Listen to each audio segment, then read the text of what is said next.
దేశవ్యాప్తంగా గణేష్ నవరాత్రి ఉత్సవాలు అంబరాన్నంటుతున్నాయి. అత్యంత భక్తి శ్రద్ధలతో, కఠిన నియమ నిష్టలతో ఆ గణనాథుని భక్తులు పూజిస్తున్నారు. భక్తులు కోరిన కోరికలు తీర్చే బొజ్జ గణపయ్యకు ఇష్టమైన ప్రసాదాలు సమర్పిస్తున్నారు. సాధారణంగా మోదిగ నైవేద్యం అంటే వినాయకుడికి చాలా ఇష్టం. అందుకే ఆ లంబోదరుడికి మోదక నైవేద్యం సమర్పిస్తుంటారు. అయితే కొందరు ప్రజలు మాత్రం గణనాథుడికి నాన్ వెజ్ని నైవేద్యంగా సమర్పిస్తారు.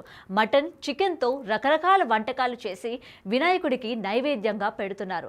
నమ్మశక్యం కానీ ఈ నాన్ వెజ్ నైవేద్యం ఎక్కడో ఇప్పుడు తెలుసుకుందాం. కర్ణాటక రాష్ట్రంలోని గడగ్ నగరం కనాతోట్ ఓనీకి చెందిన పరశురామస పవర, నారాయణస పవర కుటుంబాల్లో ఈ ఆచారం ఉంది. గణేష్ చతుర్థి నాడు ఎస్ఎస్కే సొసైటీలో నివాసం ఉంటున్న ఈ కుటుంబాలు వినాయకుడిని ప్రతిష్ఠించి నైవేద్యంగా మాంసాన్ని సమర్పిస్తారు. ఇక రెండో రోజు ఎలుకల పండుగ నిర్వహిస్తారు. తరతరాలుగా ఈ ఆచారం ఉందని సదరు భక్తులు చెబుతున్నారు. మహిళలు ఉదయాన్నే లేచి మటన్, చికెన్తో వివిధ రకాల వంటకాలు చేసి నైవేద్యంగా సమర్పించి ప్రత్యేక పూజలు కూడా చేస్తారు. వాస్తవానికి శ్రావణ మాసం ప్రారంభం కాకముందే ఈ కుటుంబాలు నాన్ వెజ్ కు దూరంగా ఉంటారు. శ్రావణ మాసం మొత్తం మాంసాహారం తినకుండా ఉంటారు. గణేష్ చతుర్థి నాడు వినాయకుడికి మోదక లడ్డూలు సహా వివిధ పలహారాలు సమర్పిస్తారు. మరుసటి రోజు ఎలుకల పండుగ నిర్వహిస్తారు. ఎలుకలను పూజిస్తారు. మూషికానికి పంచఫలాలు అర్పిస్తారు.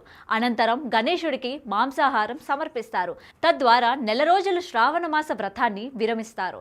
శతాబ్దాలుగా వస్తున్న ఈ ఆచారాన్ని తాము కూడా పాటిస్తున్నామని నిర్వాహకులు చెబుతున్నారు.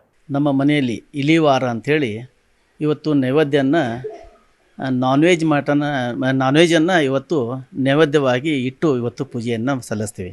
ಇವತ್ತಿನ ದಿವಸ ಸರ್ ಇಲಿ ಹಬ್ಬ ಅಂತೇಳಿ ಮಾಡ್ತಾರೆ ನಮ್ಮಲ್ಲಿ. ಆ ಇಲಿ ಹಬ್ಬದ ದಿವಸ ಮಟನ್, ಕೈಮಾ, ಚಾಪ್ ಎಲ್ಲ ಒಂದು ನೈವೇದ್ಯ ಇರೀಕ್ಷವಾಗಿ ಮಾಡ್ತಾರೆ. ಗಣಪತಿ ನೈವೇದ್ಯ ವೆಜಿಟೇಬಲ್ ಮಾಡ್ತಾರೆ, ಸ್ವೀಟ್ ಮಾಡೋದು. ಇದು ಮೊದಲಿಂದ ಪರಂಪರಾ ಬಂದಿದ್ದೈತಿ. ಆ ಪ್ರಕಾರ ನಮ್ಮ SSK ಸಮಾಜದೊಳಗೆ ಮಾಡ್ತಾರೆ. ಬಾಕಿ ಜನ ಸಮಾಜದಾಗ ಮಾಡೋಕ್ಕೆಲ್ಲ ಕಾಣ್ತೈತಿ. ಅದಕ್ಕೇನು ತಪ್ಪು ತಿಳ್ಕೊಬಾರ್ದು ಜನ. ಎಲ್ಲರೂ ನಿಮ್ಮ ಪ್ರಕಾರ ನೀವು ಆಚರಣೆ ಮಾಡ್ಕೊಂಡು ಹೋಗ್ಬೇಕಂತೇಳಿ ನಾನು ಕಿಶೋರ್ ಜೊತೂರಿ ಮನವಿ ಮಾಡ್ಕೊಂಡೇನೆ ಎಲ್ಲರಿಗೂ. ಮೊದಲಿನ ದಿವಸ ನಾವು ಸ್ವೀಟ್ಸನ್ನು ಇಟ್ಟು ದೇವರಿಗೆ ನೈವೇದ್ಯವನ್ನು ಕೊಡ್ತೀವಿ.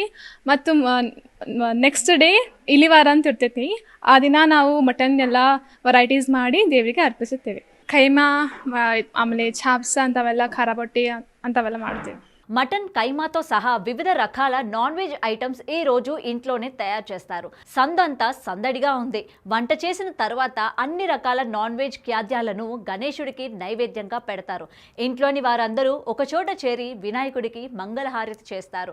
దశాబ్దాలుగా మన పెద్దలు ఆచరిస్తున్న ఆచారాన్ని మనం చేస్తున్నామని పెద్దలు చెబుతున్నారు. అంతేకాదు ఈ రోజున కొత్తగా పెళ్ళైన కూతురు, అల్లుడిని ఇంటికి పిలిపించుకొని కుటుంబ సభ్యులు కలిసి కూర్చొని రకరకాల నాన్ వెజ్ వంటకాలను ఆస్వాదిస్తారు. అదన్నమాట సంగతి. ఈ నాన్ వెజ్ నైవేద్యం గురించి మీరేమనుకుంటున్నారో కూడా కామెంట్ సెక్షన్ లో తెలియజేయండి. For more videos like this, subscribe Big TV channel.